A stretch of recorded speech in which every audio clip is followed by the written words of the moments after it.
This is new chapter for class 11th physics, that is motion in a plane, and first of all we will learn about difference between scalars and vectors। तो scalars और vectors क्या होते हैं, इनके difference को समझते हैं। तो सबसे पहले देखिए physical quantities which have only magnitude. तो जो भी फिजिकल क्वांटिटीज़ होती हैं उनका सिर्फ मैग्नीट्यूड होता है। मैग्नीट्यूड का मतलब उनका न्यूमेरिकल वैल्यू जो होता है वही क्या कहलाते हैं, स्केलर्स कहलाते हैं। वेक्टर्स क्या हैं, physical quantities which have both magnitude and direction. तो ऐसी फिजिकल क्वांटिटी जिसमें मैग्नीट्यूड भी हो और साथ में डायरेक्शन हो वो क्या कहलाती हैं, वेक्टर्स कहलाती हैं। यहाँ पर स्केलर्स की बात करें, they can be added, subtracted, multiplied and divided by laws of algebra. तो इनको हम एल्जेब्रा के लॉज से ही ऐड, सब्ट्रैक्ट, मल्टीप्लाई, डिवाइड करते हैं।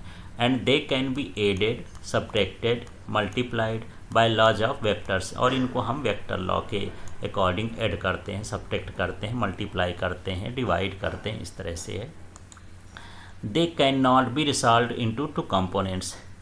तो स्केलर्स को हम टू कंपोनेंट्स में ब्रेक नहीं कर सकते, इनको रिसॉल्व नहीं कर सकते हैं। दे can B resolve into two components, two components में रिसॉल्व कर सकते हैं।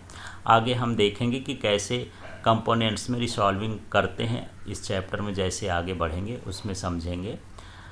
The product of two scalar is scalar. यदि हम दो ऐसे नंबर लेते हैं, दो ऐसी क्वांटिटी लेते हैं जो स्केलर है और उनका हम प्रोडक्ट निकालते हैं तो उसका प्रोडक्ट स्केलर ही होता है।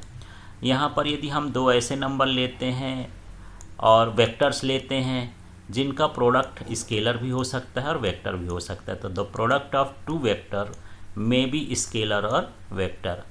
दे are represented by normal English letters.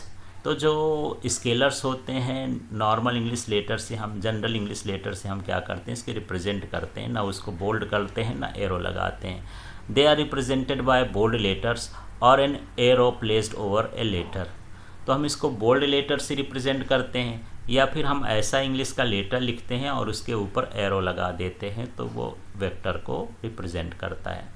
Example में देख लेते हैं कौन कौन से स्केलर्स हैं। ये कुछ एग्जाम्पल्स हैं, जैसे लेंथ है, मास है, टाइम है, वॉल्यूम है, स्पीड है।